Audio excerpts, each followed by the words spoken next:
Ever get lost in a good spy novel? You know, like one of those where you're totally on the edge of your seat, Oh, yeah, can't put it down. absolutely. Well, today we're diving into a real-life story that's got all the twists and turns of a top-notch thriller. Oh, I love it when we do these. The Canadian Caper. It's really a wild one. Yeah. This CIA operation, I mean, it reads like a Hollywood script Yeah. and actually, well, it kind of became one, didn't it? Well, in a way, yeah. I mean, what really gets me about this whole thing is that it all went down during one of the tensest times, like in modern history, right? The 1979 Iran hostage crisis. Oh man. I mean, can you imagine? Revolution happening in Iran, the U.S. Embassy in Tehran gets stormed, over 50 Americans, they're taken hostage. It felt like the whole world was watching, Yeah. just waiting to see what would happen. Yeah, definitely. And right in the middle of all that chaos, you've got these 6 Americans who end up separated from the main group. I mean, they're just desperate to find someplace safe. They Yeah. weren't spies or anything, just ordinary people, stuck in an absolutely crazy situation. Right, exactly. We're talking about Bob Anders, Mark and Coralie Jack, Joe and Kathy Stafford, and then later on, Lee Schatz joins them. They ended up hiding out at the Canadian ambassador's residence, and that's how they got the name the House Guests. Hmm. But of course, they couldn't stay hidden forever. They needed Mm. to get out of Iran and fast. But the usual ways of doing things, those were just not an option. Yeah, Way too risky. right. That's when Tony Mendez comes into the picture. He was the CIA's, get this, chief of disguise. Oh wow. Yeah. This guy was known for thinking outside the box, really creative, and he had this almost like artistic touch when it came to making up believable cover stories. He could see solutions where everyone else just saw, dead ends. Amazing. And he knew that sometimes, especially in the world of espionage, the craziest sounding plan is the one that actually works. So that's how he came up with this idea to create a fake Hollywood film production company, right? Like they're supposedly in Iran scouting for locations. Exactly. It's genius, really, because who would ever suspect a film crew of helping Americans escape? I know, right? Plus, even if the Iranians were a little suspicious, they definitely wouldn't want to risk an international incident by messing with a real film production. I mean, it was brilliant in its simplicity and its boldness. I mean, they basically used the whole world's fascination with Hollywood Yeah. as like a distraction, a smokescreen to slip the house guests out, right? Yeah. Right under everyone's noses. Right. But to pull this off, I mean, it took meticulous planning. You can't you can't leave anything to chance.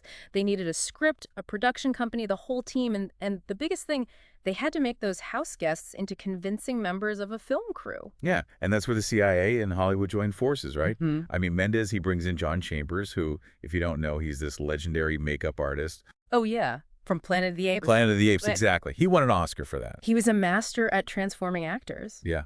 And that's exactly what they needed for the house guests. Hmm. New identities, new looks, the whole 9 yards. They even found this perfect cover story, an unproduced sci-fi script called Lord of Light, Oh, wow. which was set on a desert planet.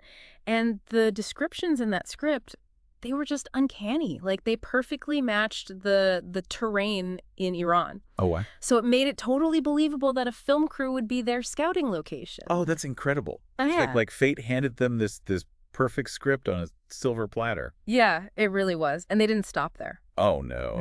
No. They created this legit-looking production company called it Studio 6. Hmm. They took out ads in Variety, the entertainment magazine. Yeah. They created posters. They even set up a real office in Hollywood. I mean, they wanted to cover all their bases, make sure every little detail would check out, just in case. So they had their plan, their cover story, their team, and now they had to prepare the house guests for their roles in this incredibly high stakes production. Mm. And I mean, these were just regular people, right? They weren't trained actors or spies or anything like that. And that's what makes this whole thing even more amazing. I mean, these 6 individuals facing so much pressure and fear, they had to become actors practically overnight. They had to memorize cover stories, learn Canadian accents, and really become these Hollywood identities that they were given. It's like they were living in a spy movie, but for real. Yeah, and the whole time they knew that if they made just one mistake, one slip up, it could cost them their lives, and it could blow the whole mission. I mean, the mental and emotional strain on them must have been just unimaginable. It really is a remarkable story of courage and resilience. Mm. But we're just getting started. Oh, yeah. Oh, yeah. That's next. We'll be back after a short break to continue our deep dive into the Canadian caper and the daring escape of the house guests. It's January 28th, 1980, and the house guests are at Tehran's Mehrabad airport disguised as that Canadian film crew. Can you imagine? I mean, talk about a high-pressure situation. Right. Surrounded by Iranian authorities, they've got to keep up the charade knowing that one wrong move could blow their cover and put their lives in jeopardy. It must have felt like walking a tightrope, every step a potential misstep. Exactly. And not only did they have to act the part, but they had to do it under intense scrutiny, you know? Like every interaction, every glance from a guard could have been it, you know? Game over. So there must have been some close calls then. Oh, definitely. Lee Schatz, one of the house guests, he was going through passport control, and this guard just zeroes in on his photo, staring at it, looking back at Lee, looking back at the photo. It's like, you know, the whole operation just hanging by a thread. That must have been terrifying. It really shows you how human this whole thing was. You know, these weren't seasoned spies. They were just ordinary people thrust into this extraordinary situation. Right, and forced to rely on their quick thinking and nerves of steel. Exactly. And you know what? It proves how good their training was. Because even with that kind of pressure, they didn't crack. They stayed calm, stayed in character, and managed to convince that guard that everything was legit. So they get through passport control, but they're not out of the woods yet, right? Not even close. I mean, they still have to board the plane, make sure they're not stopped, and get clear of Iranian airspace. Oh, man. And to make matters worse, their flight gets delayed. Oh, no. So now they're just sitting there waiting, knowing that every minute that ticks by just increases the risk of being found out. Talk about an agonizing wait. Right. It takes incredible mental fortitude to stay cool, stay focused when everything inside of you is screaming to run. So how do they finally get out of there? Finally, they get the signal. They're boarding Swiss Air Flight 363. I mean, they must have felt 1,000 pounds lighter walking down that jetway, right? I bet. It's like, those final scenes in a movie where the music swells and, the heroes are finally escaping to safety. And can you imagine that moment when the wheels lifted off the ground? You were finally free. Exactly. It's a moment of pure relief, you know. And a testament to the incredible planning and execution of this whole operation. I mean, from Mendez's idea to the bravery of those house guests, it's incredible. It really is. So they make it back home, but the story doesn't end there, does it? What happened to them after? Well, for years, everything was hush-hush, top secret. The house guests, they couldn't breathe a word of it. Oh, wow. They went back to their lives, but I'm sure they carried this incredible experience with them everywhere they went. It wasn't until, like, the late 90s that the story really started to come out. So they had to live with this secret for almost 2 decades. I can't even imagine the toll that must have taken. Yeah, and you have to wonder, did they feel any survivor's guilt? You know, knowing that the other Americans were still held hostage while they got out. That's a good point. Right. And then there's the trauma of it all, the fear, the uncertainty, always looking over your shoulder. It leaves a mark. It's easy to get caught up in the excitement of the escape, Right. but we have to remember that there's a human side to all this. Real people with real emotions who went through something incredibly difficult. Absolutely. And while we should celebrate the ingenuity and bravery of the Canadian caper, we also have to remember that it was just one small piece of a much larger, more complex story, the Iran hostage crisis. It's important to understand the political tensions, the diplomatic failures, and the impact it had on so many lives. Right. And speaking of that, let's talk about those other hostages, the 52 Americans who were held captive for 444 days. What was their ordeal like? I mean, it was a nightmare. They were subjected to psychological torture, mock executions, solitary confinement, constant threats. It was brutal. Their captors used them as pawns in a high-stakes political game. It must have been incredibly difficult for their families back home, not knowing what was happening to their loved ones. Absolutely. They lived in this constant state of fear and worry, watching their loved ones paraded on TV, not knowing if they were safe or if they'd ever come home. And then there was the failed rescue attempt in April 1980, Operation Eagle Claw. That must have been a devastating blow. It was a tragedy. The plan was to get in there with helicopters and C-130s, but a series of mechanical failures and just bad luck forced them to abort the mission. And during the withdrawal, 8 American service members were killed in a helicopter crash. It must have been heartbreaking for everyone involved. The families of those who died, the hostages who had their hopes dashed. Just awful. It was a major setback, militarily and politically. It really showed the world how difficult, how risky a rescue attempt would be. So what finally led to the hostages' release? It was a combination of things. Diplomatic pressure, behind-the-scenes negotiations, and a shift in the political climate in Iran. The U.S., they imposed economic sanctions, froze Iranian assets, and really rallied international support against Iran's actions. And behind the scenes, there were all these people working tirelessly to find some kind of peaceful solution. It must have felt like an eternity for those hostages and their families. Oh, I'm sure it did. 444 days is a long time. But finally, on January 20th, 1981, just minutes after Ronald Reagan was sworn in as president, they were free. What an incredible moment that must have been. The hostages, they looked exhausted, but you could see the relief on their faces. They were greeted by cheers, tears, hugs from their families. The world had been watching this drama unfold, and finally, it was over. It must have been a huge emotional release for everyone involved, a culmination of over a year of fear, uncertainty, and finally hope. Absolutely. It was like a collective sigh of relief. But even though the hostages were physically free, their journey wasn't over, was it?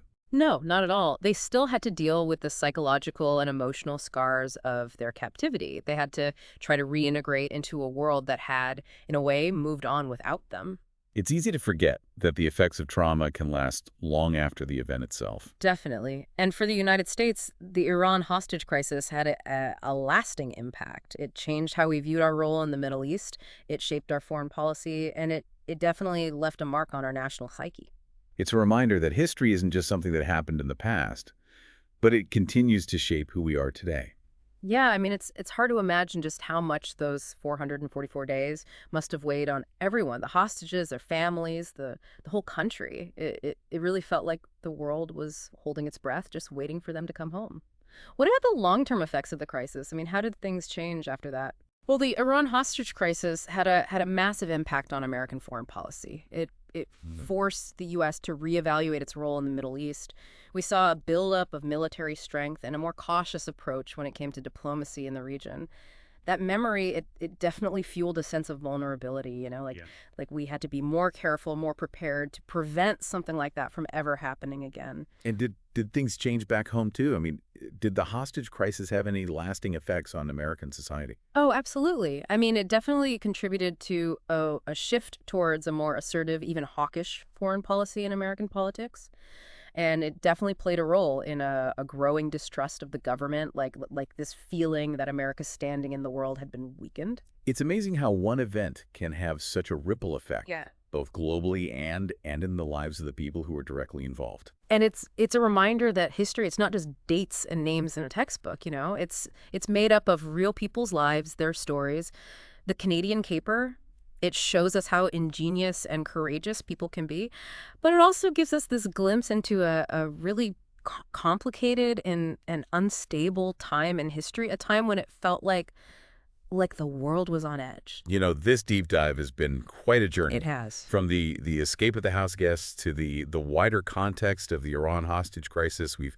We've talked about bravery, resilience, international intrigue, and really the power of human connection. Yeah, and what I find so powerful about this story is that it shows us that even in the darkest times, there's always hope. There's always ingenuity. The human spirit, it always finds a way to overcome. It reminds us that sometimes real life is more unbelievable than any fiction. Yeah.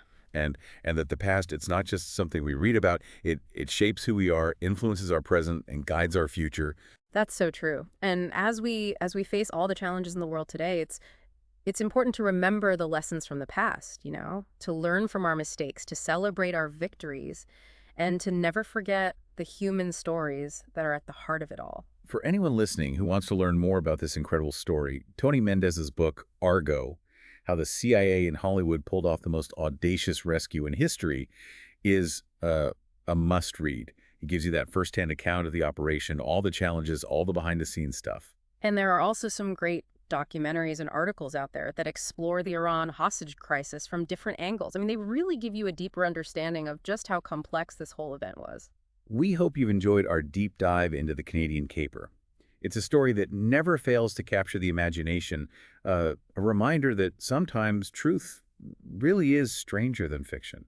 And that even when things seem impossible, human ingenuity, courage, and And a little bit of creativity can change the course of history. Thanks for joining us, everyone. We'll be back next time with another deep dive into the events that have shaped our world. Until then, stay curious, stay informed, and keep exploring the stories that connect us all.